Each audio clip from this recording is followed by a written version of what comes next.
observation can only take place in the now, in the very doing of it. When you are angry, when you are greedy, to observe it as it is, which means not to condemn it, not to judge it, but to watch it and let it flower and disappear. You understand the beauty of it? Huh? You know? Oh, come on.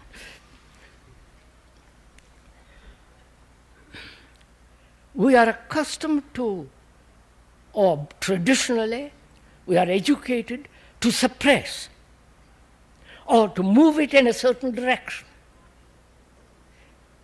What we are saying is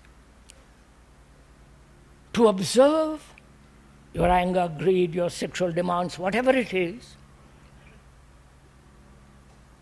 and to observe without the past, so that the anger flowers and disappears, withers away. And when you do that, you will never be angry again. I don't know if you have ever done these things, but do it sometime, and you will discover it for yourself. To allow,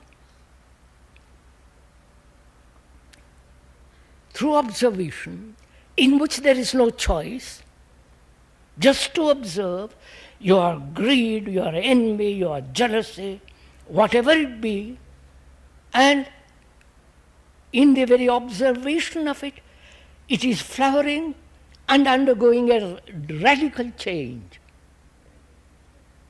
The scientists are saying too that when you examine through a microscope, the very act of observation of the cell or what it undergoes a change.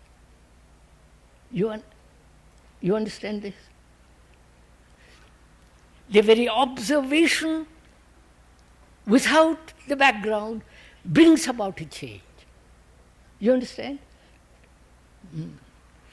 So, to be aware of oneself without any choice and to see what is actually happening in the now is to allow the whole movement of the self, the me, to unflower, to flower, and as you observe, it undergoes a radical transformation.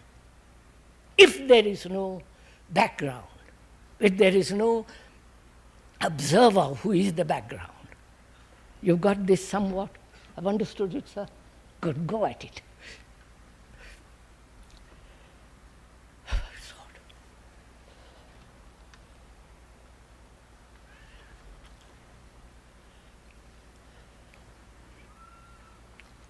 So, in doing that, obviously, authority has no place. The man who says, I know, I will do this or do that, that is out completely, forever. So there is no intermediary between your observation and truth, which we are going to find out presently what truth is, if it cannot all be described. So, in doing that, one becomes a light to oneself. So that you don't ask anybody at any time how to do something.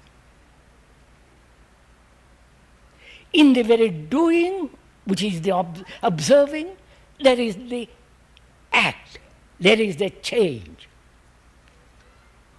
So, that's the first thing to learn, because we are learning. First thing to learn, that one has to be a light to oneself. And it is extraordinarily difficult to resist the tradition that you must be guided. You understand? That's why gurus from India are multiplying like ugly mushrooms all over the world. Please, sorry,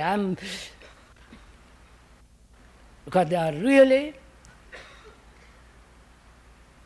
bringing old tradition and putting it into different words and offering it. It is the old. In India, it's going on for thousands of years. I have seen many of the so-called top gurus. They have come to see me. And they live with great respect, but they go on their own way. So,